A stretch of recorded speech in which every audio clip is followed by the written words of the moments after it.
сарфи назар намудани талаботи қоидаҳои ҳаракат дар роҳ ва маърифати пасти баъзе аз ронандагони воситаҳои нақлиёт боиси зиёд шудани қоидавайронкуниҳои ҳаракат дар роҳ ва рух додани садамаҳои нақлиётӣ бо оқибатҳои вазнин гашта истодааст. содир намудани садамаи нақлиётӣ агар як тарафи масъала бошад, ҷониби дигари он аз ҷои ҳодиса фирор намудани ронандагон мебошад. новаста аз он ки қонунгузор дар қисми 2 моддаҳои 127 ва 212 кодекси ҷиноии ҷумҳурии Тоҷикистон ҷавобгарии ҷиноятиро нисбати шахсе ки бар асари вайрон намудани талаботи қоидаҳои ҳаракат дар роҳ ҳангоми идора намудани воситаи нақлиёт, яъне баъд аз содир намудани садамаи роҳу нақлиётӣ дидии дониста ба шахси ҷабрдида ки дар вазъияти барои ҳаёт ва саломатиаш хавфнок қарор дорад, нарасонидани ёрии аввали тиббӣ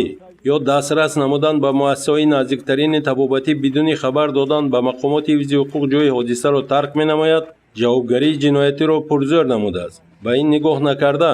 мутаассифона ҳоло ҳамчунин ҳолатҳои аз ҷои садамаи нақлиётӣ фирор намудани ронандагони воситаҳои нақлиёт ҷой дорад. масалан, санаи 11 ноябри соли 2019 тахминан соатҳои 06:30 ронандаи воситаи нақлиёти тамғаи номаълум дар километри 27 роҳи нақлиётгарди Кӯчкак Исфара Гулистон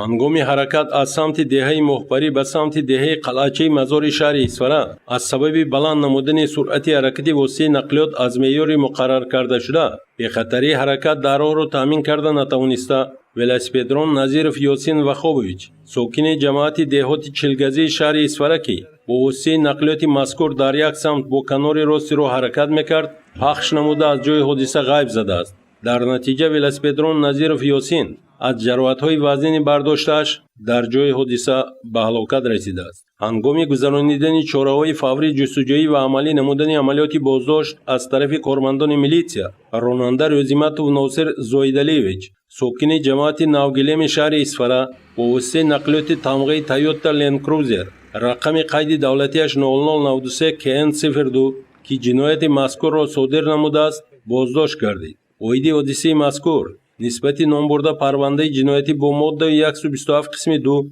ва 212 қисми 2 кодекси ҷиноятии ҷумҳурии Тоҷикистон оғоз карда шуда, тафтишоти пешакӣ идома дорад. ҳарчанд дар ин бора аз ҷониби кормандони шӯъбаи бозрасии давлатии автомобили вилоят борҳо корҳои тарғиботию ташвиқотӣ гузаронида шуда, ҳатто аз оқибатҳои нохуши он гузоришҳо таҳия ва пешниҳод шуда бошад ҳам, вале мутаассифона ин ҳолатҳо боз такрор меёбанд. набояд фаромӯш кард ки ҳар як ҷиноят дер ё зуд аз тарафи кормандони милитсия ошкор гардида, ҷинояткор ба ҷавобгарӣ кашида мешавад. мақсад аз омода намудани гузориши мазкур нест танҳо нишон додани асли воқеа набуда, балки хулосабарорӣ аз ҷониби ронандагони воситаҳои нақлиёт мебошад ки риоя накардани талаботи қоидаҳои ҳаракат дар роҳ ва фирор намудан аз ҷои ҳодиса чунин паёмадҳо дошта метавонад. аз ин лиҳоз ронандагонро зарур аст ки ҳангоми нишастан сари чамбараки воситаҳои нақлиёт бениҳоят бо диққату эҳтиёткор бошанд, зеро чӣ хеле дар урфият мегӯянд илоҷи воқеа пеш аз вуқӯъ аст.